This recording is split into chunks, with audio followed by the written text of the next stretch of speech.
Hello and welcome back to Synopsis IAS. My name is Krishna. इस lecture में मैं आपसे कुछ ऐसे पॉइंट्स के बारे में बात करना चाहूँगा, अगर उनको अपनी प्रिपरेशन में आप इम्प्लीमेंट कर ले गए तो सिग्निफिकेंट इम्प्रूवमेंट आप खुद में देख पाओगे, खुद को काफ़ी बेटर पोजीशन में आप असेस करोगे। You can master the UPSC mains. इन पॉइंट्स में मैं जब बात करूँगा तो अगर दुनिया ने ये चीज़ें कही हैं तो मैं वो दूसरी डायरेक्शन में जाके उनसे बात करना चाहूँगा, बेसिकली डेविएट करना चाहूँगा जो भी इस्टेब्लिश ट्रेडिशंस हैं। आप खुद बैठ के एनालाइज करना, मैं जो पॉइंट्स कह रहा हूँ उसमें एक एक पॉइंट की क्या वैल्यू है और वो आपके आंसर राइटिंग और ओवरऑल अप्रोच में क्या डिफरेंस, क्या वैल्यू एडिशन प्रोवाइड कर सकता है। अगर आपको ठीक लगे तो वो चीज़ें आप इम्प्लीमेंट करने की कोशिश करना। फॉर एग्जांपल हम स्टार्ट करते हैं इंट्रोडक्शन से। इंट्रोडक्शन मेरे लिए सबसे बड़ा विलेन है यूपीएससी के आंसर राइटिंग में, या फिर जो लोगों के स्कोर्स गंदे आते हैं वहाँ पर। देखो, मैं आप बहुत सिंपल लॉजिक से आपको ये चीज़ समझाने की कोशिश करता हूँ। एग्ज़ाम में हमें फॉर एग्जांपल 2 से 3 पेज मिले, 2 पेजेस मिल गए। 10 नंबर के लिए 2 पेज मिलते हैं, 20 नंबर के लिए हमें 3 पेज मिलते हैं। अब यूपीएससी ने कहीं ऐसा नहीं कहा कि इंट्रो के लिए 1 नंबर होगा, कंक्लूजन के लिए 1 नंबर होगा, बाकी अगर 10 नंबर का क्वेश्चन है तो बॉडी में 8 नंबर मिलेंगे, और अगर 15 का क्वेश्चन है 13, और 20 नंबर का क्वेश्चन है तो 18 मार्क्स आपके बॉडी पार्ट के हो गए। ऐसा कहीं भी यूपीएससी ने नहीं कहा और ना ही कोई नोटिफिकेशन है। ये सब हम कोचिंग वालों ने अपने मन से मान लिया है, और डेफिनेटली हम लोग जब कॉपीज़ इवेल्युएट करते भी हैं टेस्ट सीरीज़ के तो ऐसा ही करते हैं। हमने मान लिया कि आज से 1 नंबर इंट्रो का, ठीक है, सबने मान लिया। आज से 1 नंबर कंक्लूजन का, आज से मेंस का मतलब आंसर राइटिंग, आज से टॉपर्स की फ़ोटो का मतलब हमारा स्टूडेंट। देखो, जो मेरी समझ है, मेरे अकॉर्डिंग मेन मार्क्स जो आपको मिलने हैं, सिलेक्शन रिजेक्शन होना है, वो इस 8, 13 या 18 मार्क्स पर होना है। बॉडी पार्ट जो आपको सेलेक्ट या रिजेक्ट कराएगा ना, वो इंट्रो कंक्लूजन नहीं होगा, ये गार्निशिंग है। पिज़्ज़ा के ऊपर आप ऑरिगेनो और चिली फ्लेक्स कितने भी डाल लो, लेकिन अगर आपका पिज़्ज़ा ख़राब होगा तो ये सब किसी काम के नहीं है, राइट। और अगर आपका बॉडी पार्ट अच्छा है तो ठीक है, ये भी एक बार को गलती माफ़ हो जाएगी, चल जाएगा। तो इन जनरल आप देखो, हम इशू क्या है, देखो मेन बात क्या है। पहली चीज़, फॉर एग्जांपल ये 3 पेजेस है, यहाँ पर क्वेश्चन लिखा हुआ है, हिंदी इंग्लिश में लिखा हुआ है, अब मुझे आंसर करना है। सबसे पहले कॉपी मिलते ही मेरे ऊपर प्रेशर होता है कि मुझे दुनिया का बेस्ट इंट्रो लिखना है।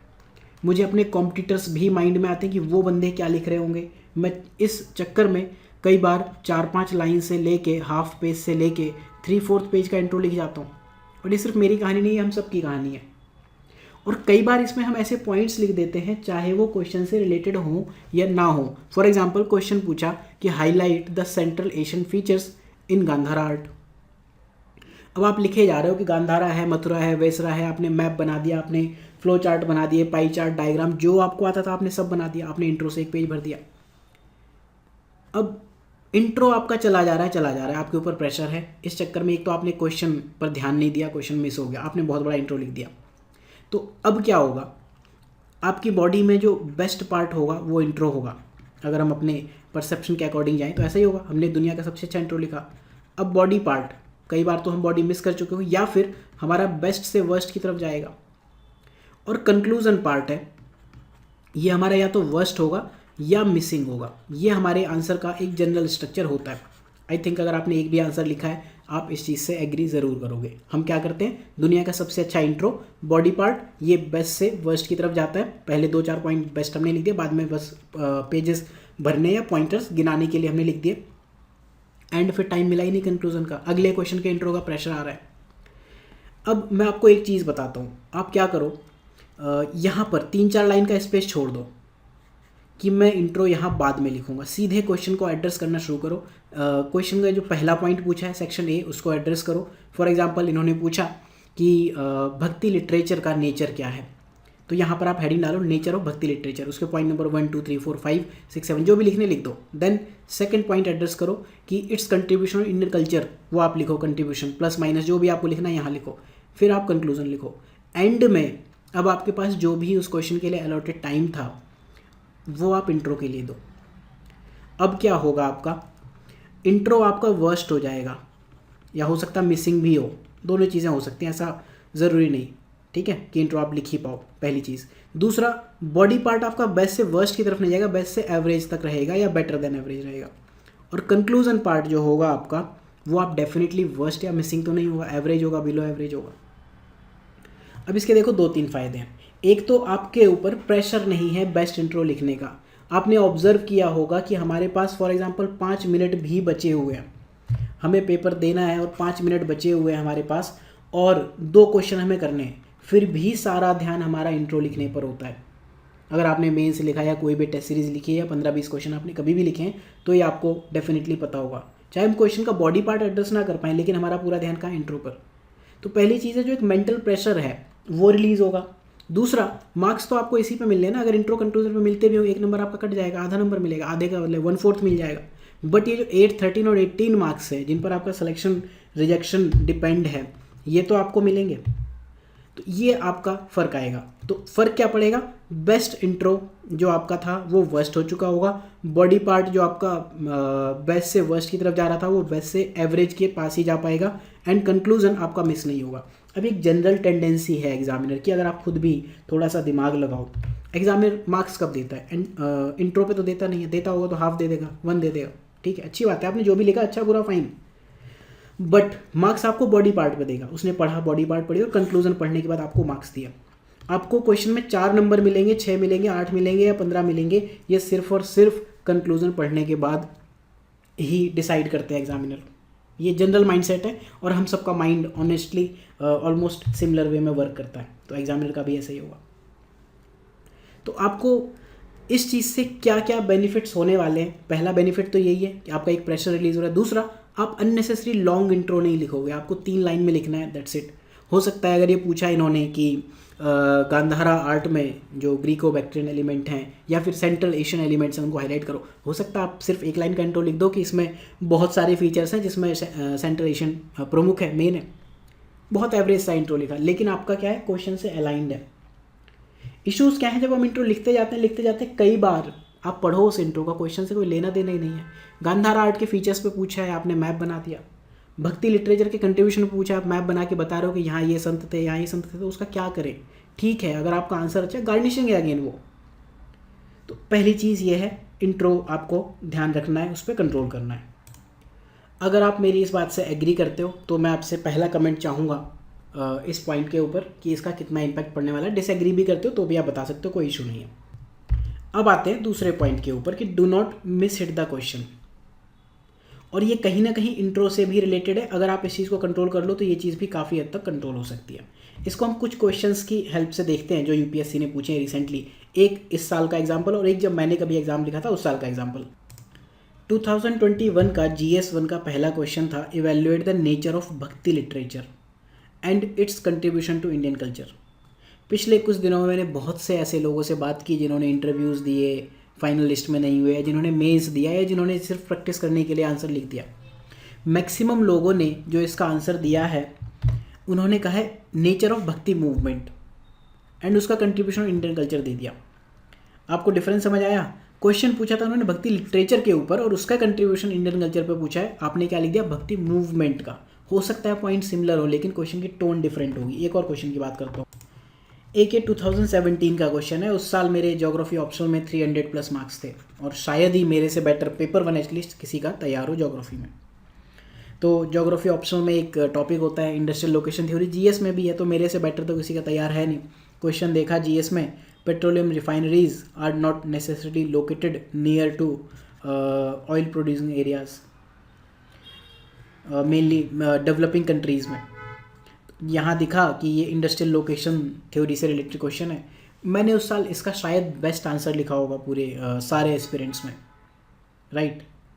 ऑप्शनल में उस साल मेरे 300+ मार्क्स हैं, बट जब जीएस के मार्क्स थे तो 80s में कुछ थे, एग्जैक्टली तो ध्यान नहीं है, 84, 86, 80 कुछ जो होंगे ऐसे कुछ थे। अब इशू क्या था, क्वेश्चन पूछ रहा है कि एक्सप्लेन इट्स इम्प्लीकेशन, इसके निहितार्थ क्या है, और मैंने क्या लिख दिया, इंडस्ट्रियल लोकेशन फैक्टर, इसके कारण क्या है। इशू समझ में आया? 2 क्वेश्चन से हमने आपको बताया। तो बेसिकली जो उन्होंने पूछा वो हमने लिखा ही नहीं, तो मार्क्स क्यों मिलेंगे? आप कितने अच्छा इंट्रो बॉडी कंक्लूजन लिख लो। तो पहली मेरी एडवाइस है, पहली और आखिरी एडवाइस, अगर आप इंट्रो पहले लिखने में एक्सपर्ट हो देन वेल एंड गुड, लेकिन do not miss it the question. आप अपनी कॉपीज़ उठा के देखना या पेपर्स उठा के देखो, अगर आपने इस साल या किसी भी साल मेंस लिखा है आपको समझ में आएगा। हम इन जनरल 2 to 4 to 8 कई बार 10 तक क्वेश्चंस मिस इट करते हैं, जो पूछा है वो नहीं लिखा। और इसका जो इशू है और इसको रिजॉल्व कैसे करना है वो आपको बताता हूँ। देखो इसमें जो मेन विलेन है, अगेन इंट्रो है। इंट्रो हमने जैसे लिखना शुरू किया, हमने क्या किया कि दुनिया का सबसे अच्छा इंट्रो लिख दिया। भक्ति लिटरेचर के बारे में हमने यहाँ इंडिया का मैप भी बना दिया, यहाँ संत के नाम भी लिख दिए, बुक्स भी लिख दी, बहुत कुछ लिख दिया, इतना बड़ा हमने इंट्रो लिख दिया। अब तक मैं क्वेश्चन भूल चुका हूँ। अब मैं आपको क्या कहूँगा, एक काम करो, ठीक है, आप यहाँ पर ये क्वेश्चन था, आपने इंट्रो के लिए स्पेस छोड़ दिया, ये खाली स्पेस है इतना, आपने सीधे क्वेश्चन को एड्रेस करना शुरू किया। और आप एड्रेस कैसे करोगे, सीधे क्वेश्चन में जो पूछा है ना पूरी हेडिंग लिखो। जैसे क्वेश्चन में क्या था, नेचर ऑफ भक्ति लिटरेचर, तो आप बस ये हेडिंग मत डालो कि नेचर, ऐसे नहीं काम चलेगा, नेचर में आपको पता नहीं चलेगा। आप पूरी हेडिंग डालो nature of bhakti literature, short में भी नहीं, कंप्लीट लिखो, हो सकता है आपका एक लाइन में आए। दूसरे सेक्शन की हेडिंग डालो contribution of bhakti literature to Indian culture, at least आपको पता रहेगा कि आप आने वाले 4-5 लाइन्स में क्या लिख रहे हो।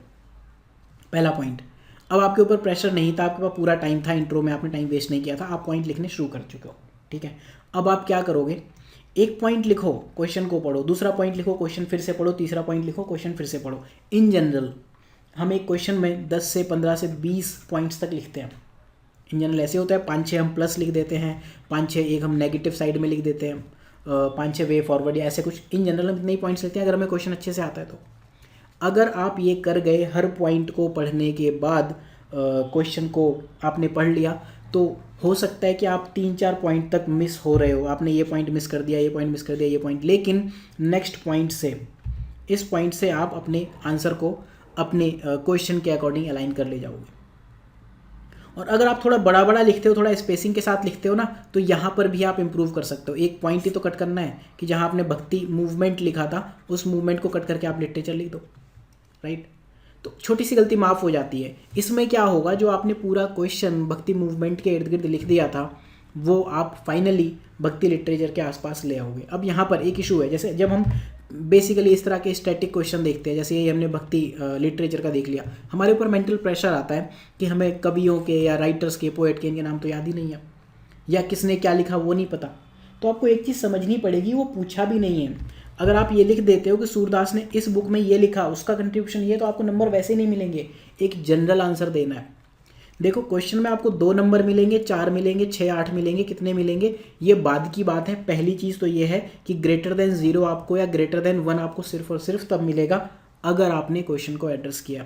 हो सकता है आपको एग्जाम्पल्स ना आते हो भक्ति लिटरेचर के, मान लिया मैंने, लेकिन ये तो पता होगा कि भक्ति लिटरेचर सेक्युलर है, सेक्युलर नेचर, इसने सभी रिलीजन को पास लाने की कोशिश की। फॉर एग्जाम्पल ये अगर आपको याद आ गया तो ठीक है, नहीं आया, for example in the writings of Kabir, इतना तो लिख सकते हो। नहीं भी लिख पा रहे तो आपने एक रेलेवेंट पॉइंट लिखा। दूसरा पॉइंट, अगर आप ये कहो कि इसने लोकल लैंग्वेजेस में बात की, इस वजह से मासेस तक कनेक्ट था, कुछ नहीं पता तो आप ये लिख सकते हो ना, तमिल लिटरेचर, और नहीं है तो छोड़ दो। तीसरा पॉइंट, इसके जो राइटर्स थे या पोएट्स थे, उन्होंने क्या किया, लोकल लैंग्वेजेस में लिखा, या फिर हर कास्ट से आते थे वो लोग, तो इन्होंने क्या सोसाइटी में इंक्लूसिवनेस बढ़ाई। इस तरह के आप कुछ पॉइंट्स लिखोगे। लेकिन अब आप लिखने ही भक्ति मूवमेंट बैठ गए, तो हो सकता है पॉइंट सिमिलर हो, लेकिन क्वेश्चन की टोन चेंज हो जाएगी ना। फिर आप भक्ति मूवमेंट का कंट्रीब्यूशन लिख डालोगे। आप दोनों चीज़ों को लिखने की कोशिश करो, नेचर ऑफ भक्ति लिटरेचर लिखो, नेचर ऑफ भक्ति मूवमेंट लिखो, दोनों का आंसर आप बहुत डिफरेंट लिखोगे। तो बस ये बात है। हो सकता है आपको नहीं आता एग्जाम्पल, ठीक है, छोड़ दो, जो आता है वो लिखो ना।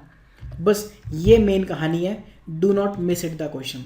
और अगर आपने इंट्रो पे अपना टाइम वेस्ट नहीं किया था, तो डेफिनेटली वो एक्स्ट्रा टाइम जो आप वो एक फालतू सा मैप बनाने में या फालतू सा फ्लो चार्ट बनाने में, जो एग्ज़ाम में रेलेवेंट भी नहीं है, जो आपके क्वेश्चन से दूर दूर तक रिलेटेड भी नहीं है, जिस पे आपको मार्क्स मिलने भी नहीं है, उसके बदले आप बॉडी पार्ट को इम्प्रूव कर ले जा रहे हो। तो ये सेकंड मेरी तरफ से आपको सजेशन होगा।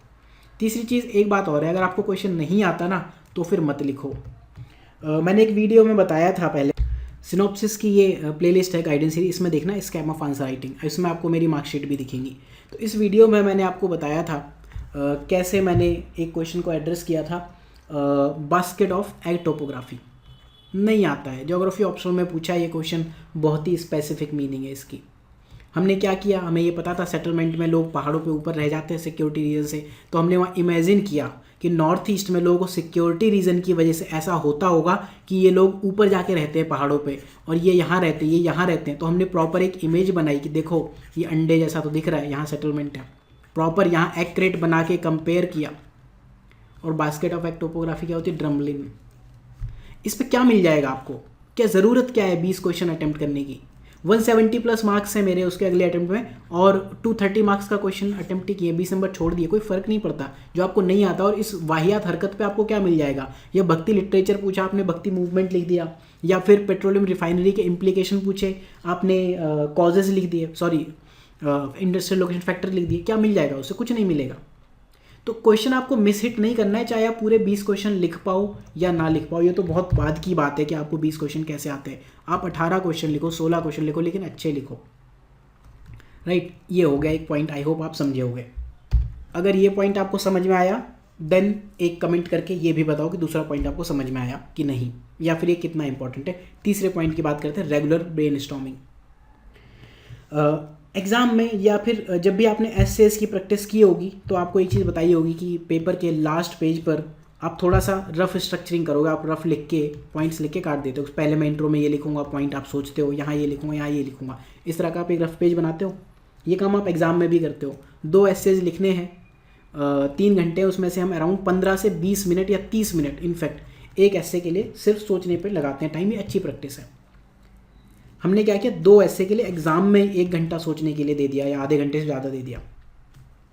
आप क्या करो, डेली जो भी आप मेंस तक, अगर आप ये वाला मेंस दे रहे हो तो दिस वन, एंड अगला मेंस दे रहे हो तो अगला वाला, आप 9 रजिस्टर्स मेंटेन करो, या एटलीस्ट 7, 1 4 एस से, 4 जीएस के लिए, जीएस 1 2 3 4, ऑप्शनल के लिए पेपर 1 पेपर 2 पे आपको करना है तो ठीक है, या सेक्शन वाइज करना है, सेक्शन ए सेक्शन बी के हिसाब से आप कर लो।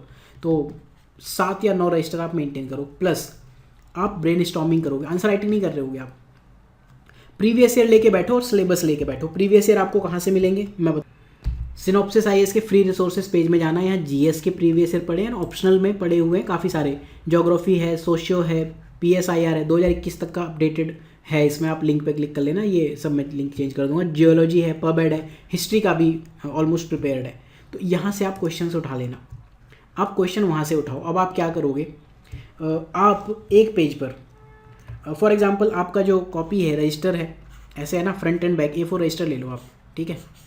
साइड बाय साइड वाले पेजेस लेना कि आप डरखाइम अगर लिख रहे हो तो यहाँ से स्टार्ट हो और यहाँ पे ख़त्म हो जाए, फिर नेक्स्ट आप पेज पलटो तो आगे पीछे इस तरह से, बैक टू बैक मत लिखना कि कुछ इस तरफ और कुछ इसके बैक साइड, वो थोड़ा सा दिक्कत दे होगा। आप 9 रजिस्टर रखो, PYQs पर आप ब्रेनस्टॉर्मिंग करोगे। कैसे, क्या करना है आपको इसमें मैं बताता हूँ। फॉर एग्जाम्पल हम एक एक करके देखते हैं। मैं अगर GS में देखूँ, किसी एक टॉपिक को देखते हैं, सोसाइटी देख लेते हैं, ग्लोबलाइजेशन देख लेते हैं, चलो एक टॉपिक, ये GS है, ये तो सबको समझ में आता है। आप क्या करोगे, एक पेज पर हेडिंग डालोगे ग्लोबलाइजेशन, और यहाँ दूसरा पेज, बस 2 या मैक्सिमम 3 पेज से ज़्यादा आप नहीं जाओगे। अब आप देखो कौन कौन सी सब हेडिंग पूछी है। सबसे पहले तो आप इंट्रो लिखो, सिर्फ कीवर्ड में आप बात करोगे, सिर्फ और सिर्फ कीवर्ड में। ग्लोबलाइजेशन की डेफिनेशन सिर्फ 3 या 4 की फ्रेजेस, बेसिकली इसे आप कहो, कीवर्ड तो एक वर्ड हो गया ना, की फ्रेजेस बस। अब देखो क्वेश्चन क्या पूछ रहा है ग्लोबलाइजेशन GS में, इफेक्ट ऑफ ग्लोबलाइजेशन पॉवर्टी, एक हेडिंग आएगी आपकी पॉवर्टी। आपका ये पेपर है, यहाँ पर आपकी एक हेडिंग हुई पॉवर्टी। दूसरा क्या है, क्लास डिवाइड की बात कर रहा है, क्लासलेस सोसाइटी नहीं लाया, क्लास डिवाइड ले आया। तो एक हेडिंग आपकी हो गई थी इंट्रो, दूसरी हेडिंग हो गई थी पॉवर्टी, तीसरी हो गई थी क्लास डिवाइड, चौथी क्या है, एज्ड पॉपुलेशन पर, ठीक है, एल्डरली पर।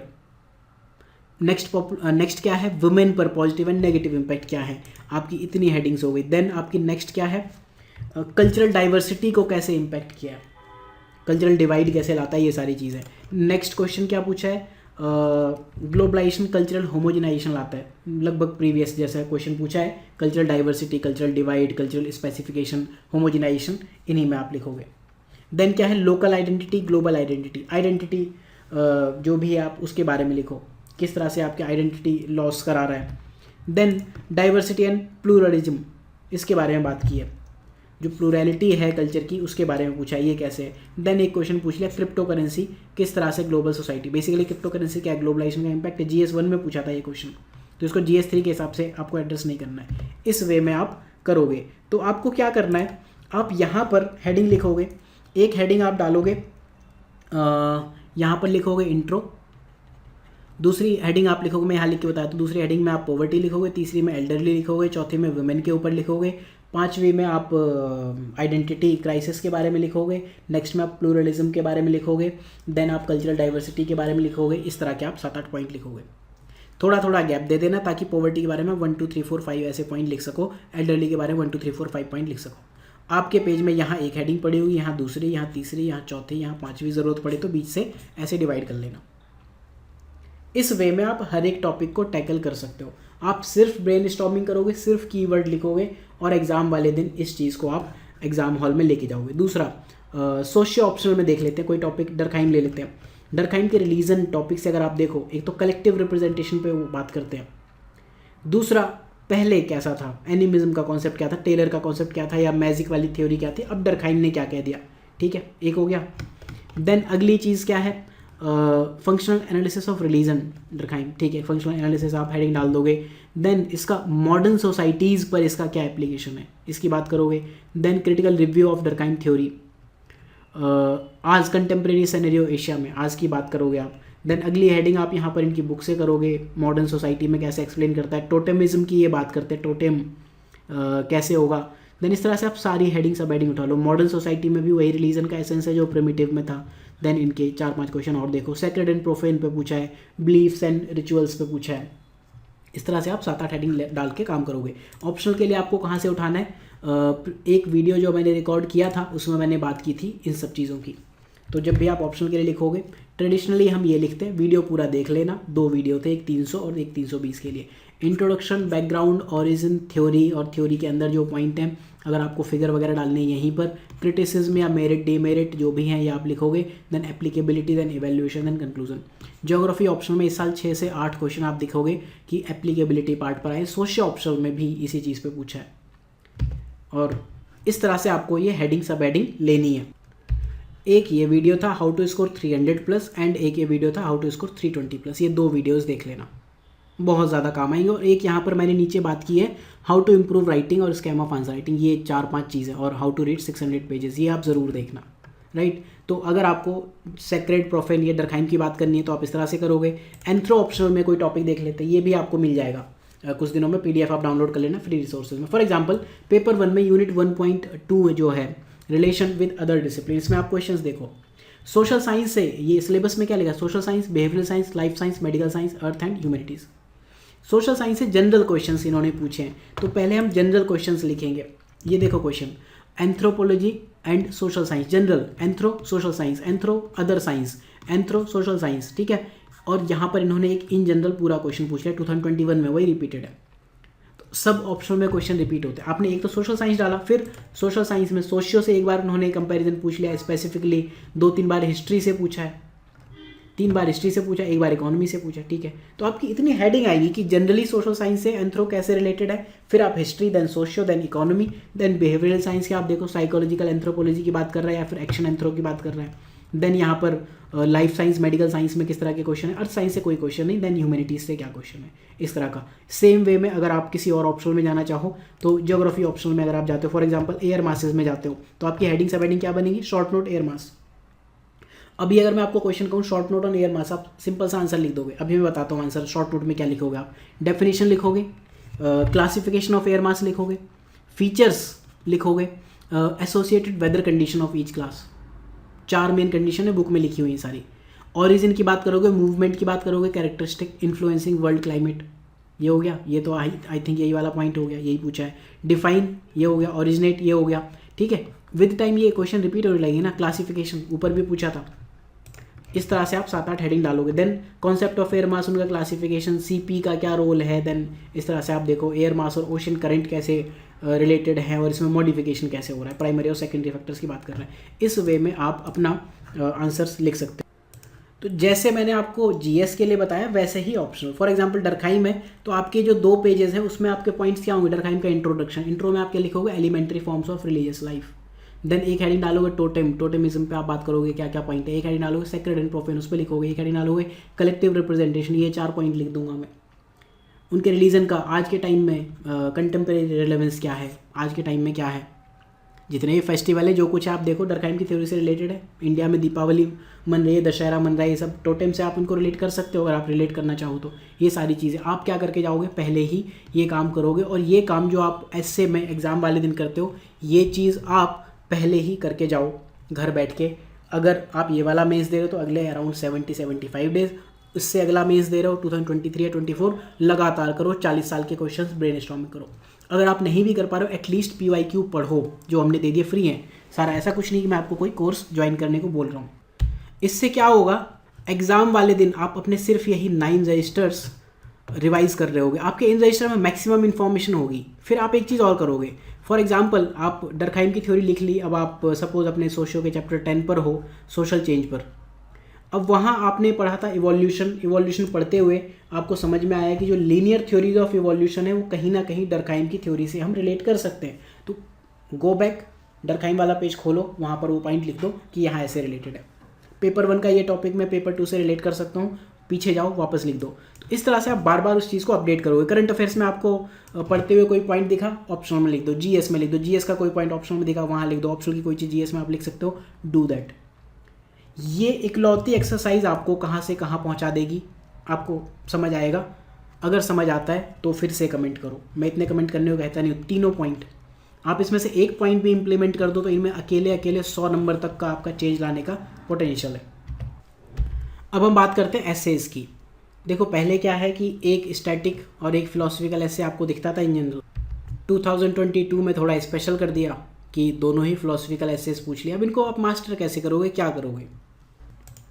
इन जनरल लोग आपको क्या सजेस्ट करते हैं, टॉपर्स की कॉपीज़ देखो जो उन्होंने इधर उधर टेस्ट सीरीज़ में लिखे हैं। वो मैं आपको और बेटर और सिंप्लीफाइड वे बताता हूँ।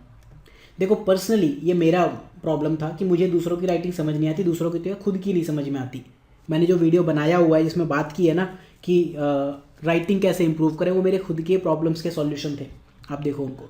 तो आप क्या करो, आप इंटरनेट पर जाओ, सर्च करो यूपीएससी एसए। फॉर एग्जांपल मैं यूपीएससी एसए 2021 सर्च करता हूँ पेपर।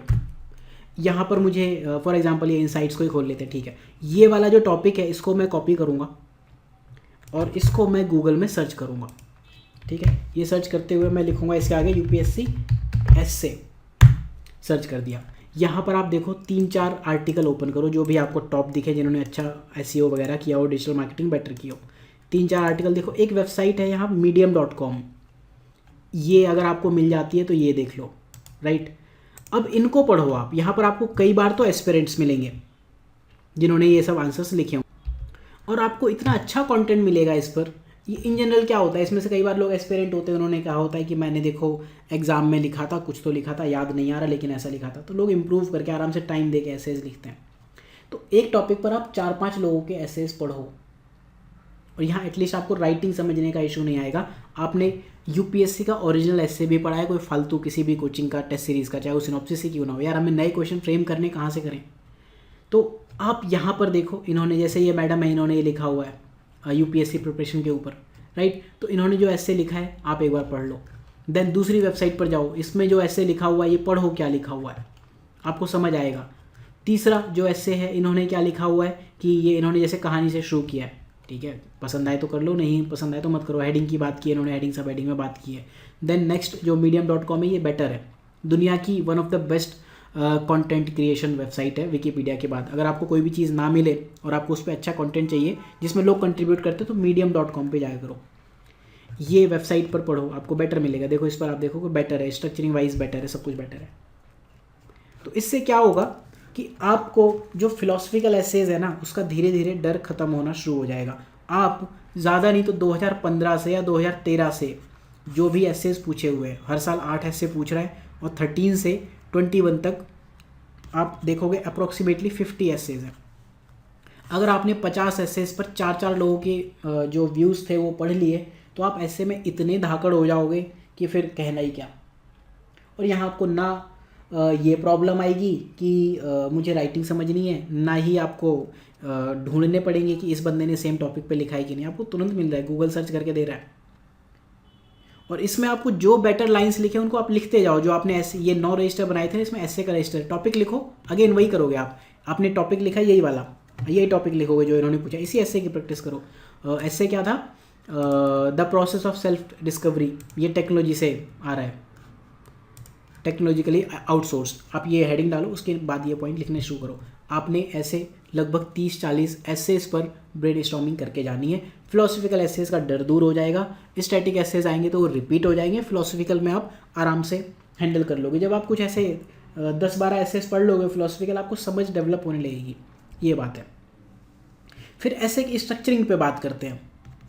इन जनरल जो हमारी स्ट्रक्चरिंग होती है, सब कोई क्या कहते हैं, पहले आप इंट्रो लिखो, फिर बॉडी लिखो, फिर कंक्लूजन लिखो। मैं आपको थोड़ा और माइक्रो लेवल पे जाके बात करता हूँ। आप क्या करो, हर एक पैराग्राफ, आपने सपोज 15 पैराग्राफ लिखे, हर एक पैराग्राफ का इंट्रो लिखो, हर एक पैराग्राफ की बॉडी लिखो, हर एक पैराग्राफ का कंक्लूजन लिखो। अब आपको ये क्या बकवास कर दी, आपको एक्सप्लेन करता हूँ। फॉर एग्जाम्पल, ऐसे का टॉपिक था, can capitalism bring inclusive growth, क्या पूंजीवाद इंक्लूसिव ग्रोथ ला सकता है, ये टॉपिक है। अब हम इससे एग्री करें डिसएग्री करें वो एक अलग चीज़ है। आप इसमें हर एक पैराग्राफ में इंट्रो लिखोगे, आप डेफिनेटली कंक्लूजन लिखोगे, बॉडी पार्ट लिखोगे, बॉडी में भी आप प्लस साइड जाओगे, माइनस साइड जाओगे। बट मैं बात कर रहा हूँ आपको माइक्रो लेवल पे इस स्ट्रक्चर को फॉलो करने की। ऐसे में क्या है, हम 10 से 15 क्वेश्चन आंसर कर रहे होते हैं। फॉर एग्जाम्पल, इसमें क्या कहूँगा, can capitalism bring inclusive growth for women, ये मेरा क्वेश्चन खुद से है, मैं इसके ऊपर आंसर लिखूंगा। तो अब मेरा ये पैराग्राफ कैसा होगा, मैं यहाँ पर लिखूंगा, इस पैराग्राफ में सबसे पहले लिखूंगा इसका intro, late us discuss the impact of capitalism on women empowerment या इंक्लूजन ऑफ वुमेन। ये मेरा इंट्रो हो गया, या फिर मैंने आइडिया इनिशिएट किया, आइडिएशन, मैं आइडिया इनिशिएट कर चुका हूँ। और यहाँ पर मैंने एक कनेक्टर भी जोड़ दिया, लेट अस डिस्कस, या talking to the next point, या coming to the next point. इससे क्या एक फ्लो बना दिया, हो गया मेरा इंट्रो, दैट्स इट। अब मैं आइडिया के बाद इसको करूँगा एक्सपेंड, अपने आइडिया को। मुझे इस आइडिया को जस्टिफाई भी करना है, जब मैंने बात की है कि वुमेन पे आपको इम्पैक्ट डिस्कस करना है। अब मैं क्या करूँगा, आपकी चॉइस है, आप प्लस में जाओ, माइनस में जाओ। मैं इन जनरल क्या करता हूँ, पहले नेगेटिव लिखता हूँ, फिर पॉजिटिव लिखता हूँ, फिर इसको कंक्लूड करता हूँ, फिर एंड में एक कोटेशन लिखता हूँ अगर मुझे याद आ रही है, जैसे इसी को बताता हूँ। मैंने पैराग्राफ में सबसे पहली लाइन में लिखा, और इतनी ही लाइन लिखूंगा मैं, इससे ज़्यादा लाइन लिखूंगा भी नहीं, इससे ज़्यादा बड़ा पैराग्राफ लिखूंगा भी नहीं, ठीक है। और मेरे एसेज की आप कॉपीज उठा के देख लो, मेरे नंबर आपको बहुत अच्छे दिखेंगे। ये मेरे एसेज के मार्क्स हैं, चाहे लोगों के 170 आ रहे हो तब भी यही मार्क्स हैं, और 110 आ रहे हो तब भी यही मार्क्स हैं, बहुत ना बढ़े ना घटे। तो मैं क्या करूँगा, मैंने एसे को जो हेडिंग थी उसको इंट्रोड्यूस किया कि late us discuss the impact of capitalism on women empowerment. फिर मैं इसको एक्सपेंड करूँगा थोड़ा सा नेगेटिव वे में, अगर मैं जाना चाहूँ, मैं क्या कहूँगा कि कैपिटलिज्म की वजह से इंडस्ट्रीज़ बढ़ी हैं, अर्बनाइजेशन बढ़ा है, न्यूक्लियर फैमिलीज़ क्रिएट हुई है, डोमेस्टिक वायलेंस आया, किनशिप के जो स्ट्रक्चर्स थे या जो रूल्स थे वो चीज़ें वीक हुई हैं, और सोशल इनसिक्योरिटी आई है। बहुत सारे जो भी आपको पॉइंट्स लिखे, 50 नेगेटिव पॉइंट होंगे वो लिख दो, राइट, हो गया। देन इसके बाद मैं पॉजिटिव पॉइंट्स लिखूँगा। हाउएवर, अब मैं पॉजिटिव पॉइंट क्या बताऊँ कैपिटलिज्म के, मैं बताऊँगा कैपिटलिज्म की वजह से लेसेस फेयर है, ओपन कंपटीशन है, कोई भी इकोनॉमी में आ सकता है। तो जैसे कि IMF ने कहा है 27% तक आपकी इकोनॉमी ग्रो कर सकती है अगर वुमेन आपकी इकोनॉमी का पार्ट हो, तो वुमेन को भी इक्वल अपॉर्चुनिटी देता है। अब इसको कंक्लूजन कैसे दूंगा मैं यहाँ पर, कि हर चीज़, या कैपिटलिज्म एक डबल एज्ड स्वॉर्ड है, इसको आप केयरफुली यूज़ करोगे तो अच्छा होगा। फिर एंड में एक कोटेशन छोटी सी, बिना इसके, मतलब बिल्कुल अनाथ सी कोटेशन लाऊंगा, जिसका मुझे पता भी नहीं किसने लिखी किसने नहीं लिखी, बिल्कुल छोटी सी, every drop in ocean counts, छोटी सी, हो गया ख़त्म। अपने आप में एक कंप्लीट पैरा है। अब मुझे ना पूरे ऐसे में ये डर है कि मैंने सिर्फ प्लस पॉइंट लिख दिए थे या मेरा नेगेटिव वाला पार्ट रह गया। इसी में मैंने, देखो आप क्या, इंट्रो लिख दिया, नेगेटिव लिख दिए, पॉजिटिव लिख दिया, कंक्लूजन में वे फॉरवर्ड लिख दिया, कोटेशन लिख दी, सब तो लिख दिया। अब ऐसे में 15 पैराग्राफ लिख सकता हूँ। ऐसे लिखते हुए एक चीज़ ज़रूर ध्यान रखना कि जब आप अपने आइडिया को एक्सप्लेन करते हो तो आपको ना एग्जाम्पल से, हम इन जनरल क्या करते हैं, एग्जाम्पल से अपने पॉइंट्स को जस्टिफाई करने की कोशिश करते हैं कि IMF ने कहा है कि वुमेन को ले आएंगे तो 27% ग्रोथ हो जाएगी। ऐसा नहीं करना है, आपको उल्टा करना है कि वुमेन जब जाती हैं तो एक अच्छा वर्क एनवायरनमेंट क्रिएट होता है, मेहनती होती हैं, और जो भी आपको जस्टिफिकेशन देना दे दो, इस वजह से GDP ग्रोथ होती है।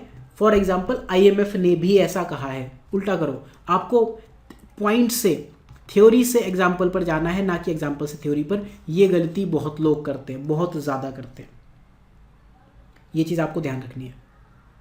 तो अगर आप ये 2 चीज़ें कर ले जाते हो, जो मैंने आपको बताया, गूगल का यूज़ और ऐसे स्ट्रक्चरिंग इस वे में करो, तो फिर ऐसे में आप इस नंबर पे पहुंचोगे। बिलीव मी, मैंने तीनों अटेम्प्ट में 2 में से 1 ऐसे तो सेम ही लिखा है, सिर्फ कैरेक्टर चेंज कर दिए हैं उस ऐसे के अकॉर्डिंग, बस उतना ही होता है। तो ये ऐसे है। एक पॉइंट और याद आ गया, मैंने यहाँ ऐड कर दिया, ऑप्शनल पेपर 2 में जो इश्यूज़ आते हैं उसकी भी हम बात कर लेंगे। आई होप आपको ऐसे की बात समझ में आई होगी। अगर आपको ये 5 पॉइंट समझ में आए तो मैं हर एक पॉइंट के ऊपर आपका व्यू ज़रूर जानना चाहूँगा कमेंट सेक्शन में। अगर आप यहाँ तक रुके हो इस वीडियो में इतनी देर तक, तो डेफिनेटली आपको ये वीडियो पसंद तो आ रहा होगा, या हो सकता है बहुत ज़्यादा ना पसंद आ रहा हो, आप इसको लेकर फिर अब एक बड़ा सा नेगेटिव कमेंट लिखो, I will be happy.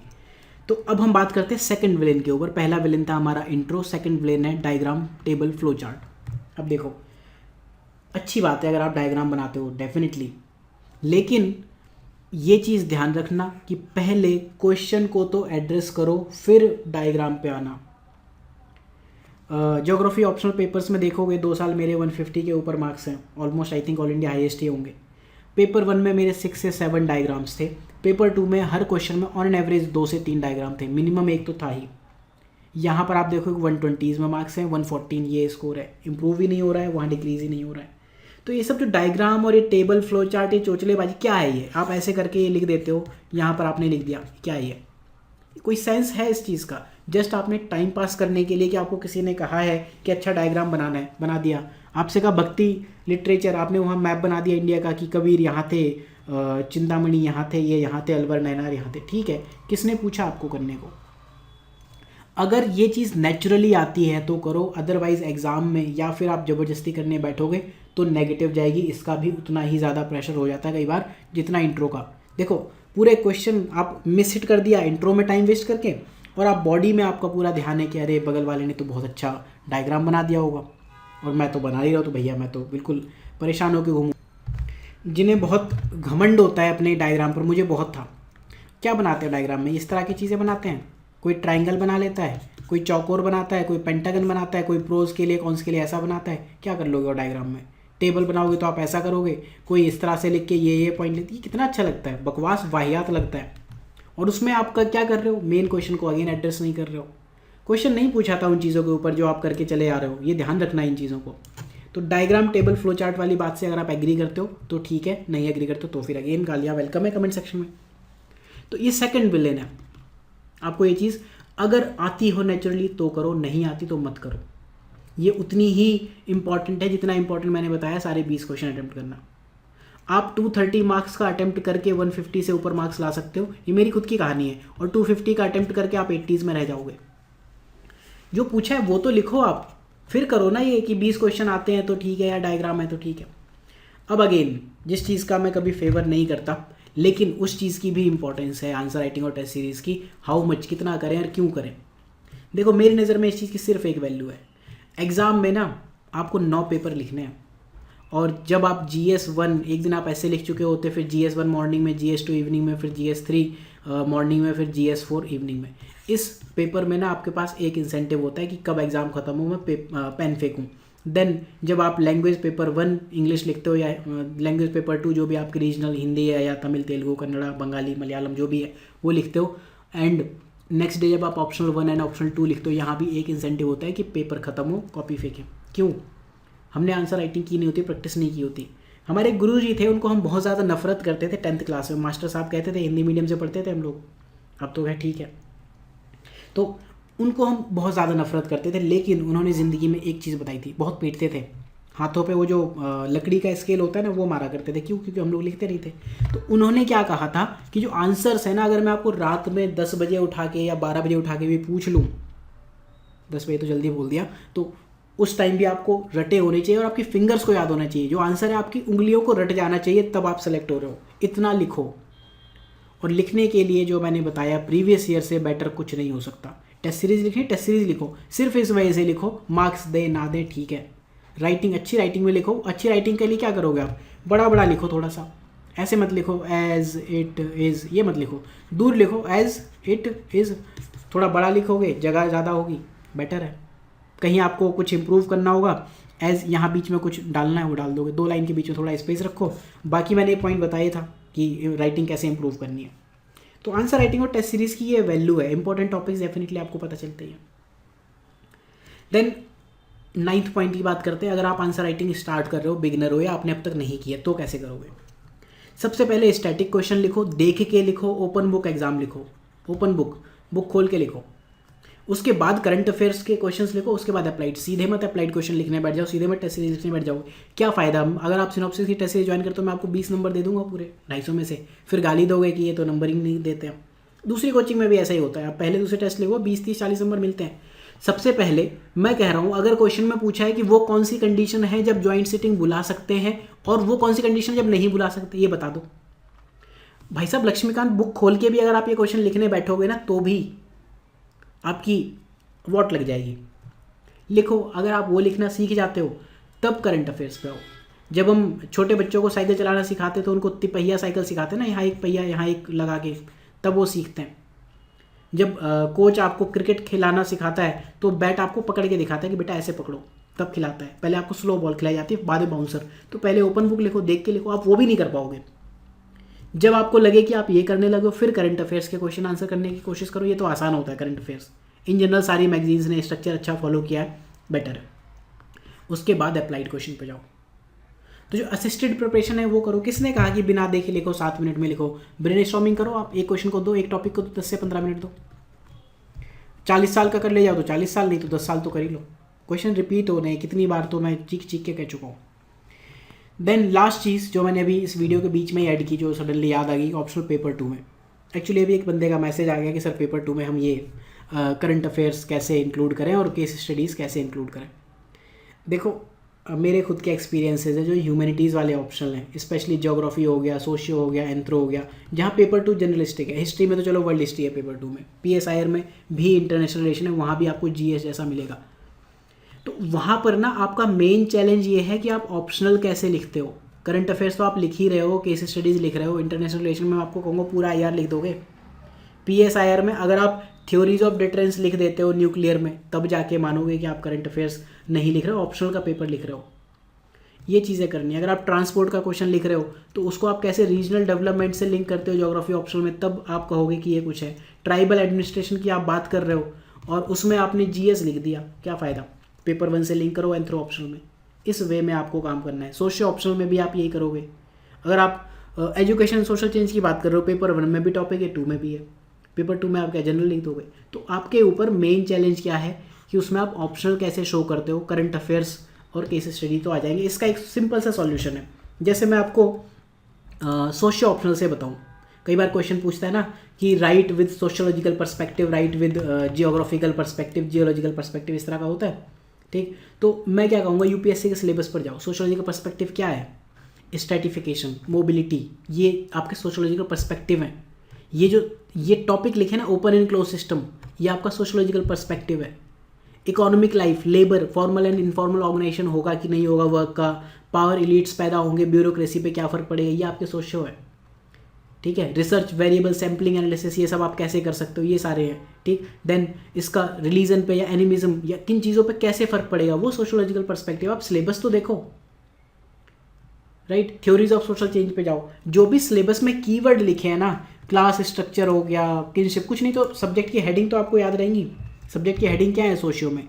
Religion हो गया, किनशिप हो गया, पॉलिटिकल सोशियोलॉजी हो गया, इस तरह से टोटल 10 टॉपिक है। ज्योग्राफी में क्या है? जियोमॉर्फोलॉजी हो गया, 5 फिजिकल ज्योग्राफी है। देन उसके बाद आपका पॉपुलेशन हो गया, सेटलमेंट हो गया, सेटलमेंट में अर्बन हो गया, रूरल हो गया, ये तो इनफैक्ट सोशियो में भी है। इस तरह से ट्राइबल एडमिनिस्ट्रेशन हो गया, कल्चरल ज्योग्राफी हो गया, ये आपका सोशियोलॉजिकल या फिर ज्योग्राफिकल पर्सपेक्टिव। और क्या होता है?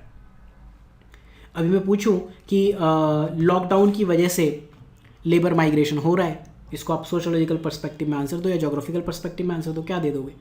वही आप न्यूज़ पे ध्यान दोगे कि इतने % लोग यहाँ से यहाँ गए, सोनू सूद ने ये किया, उसने ये किया, वो आंसर नहीं है, वो सोशियोलॉजिकल या ऑप्शनल का पर्सपेक्टिव नहीं है। ऑप्शनल का पर्सपेक्टिव क्या है? माइग्रेशन, मोबिलिटी, ठीक है, ये सारे आपके टॉपिक्स है। फैमिली पर इसका क्या फ़र्क पड़ेगा, सोशियोलॉजिकल इंस्टीट्यूशंस हैं उन पे क्या फ़र्क पड़ेगा। तो जो भी आप सिलेबस उठा के देखो, उनसे आप जितना रिलेट कर पाओ उस चीज़ को आप एड्रेस करने की कोशिश करो। तो आई गेस मैंने आपको 10 पॉइंट्स में काफ़ी डिटेल में समझाने की कोशिश की है। इस पूरे प्रोसेस में अगर ब्रेनस्टॉर्मिंग प्रोसेस में आपको हेल्प चाहिए तो सिनॉप्सिस के कोर्सेज तो देखो हैं ही, ऐसा तो है नहीं कि सिनॉप्सिस के कोर्सेज नहीं है। ये चीज़ें आपको समझ आ गई हुई, तो मैंने फ्री बताई है। एक कोर्स एटलीस्ट उसका जो थीम है वो आप ध्यान रखना, मेंस आंसर बिल्डिंग, ये प्रीवियस ईयर, यहाँ 40 साल के क्वेश्चंस हमने टॉपिक वाइज डिस्कशन किए हुए हैं। ये सारे जो भी फाइल्स है ना, ये मैंने अपलोड कर दिए। Geography optional, geology, anthro, then history, then socio, Riddhi ma'am, pub ad और PSIR की अपलोड कर चुके हैं। सारी मैंने आपको दिखा दी, फ्री रिसोर्सेज सेक्शन से डाउनलोड कर लो। इतनी चीज़ें अगर आप इम्प्लीमेंट कर ले जाते हो तो आप एक बार थोड़ा ध्यान से बैठो, सोचो, समझो एंड कमेंट सेक्शन में बताओ कितना स्कोप है।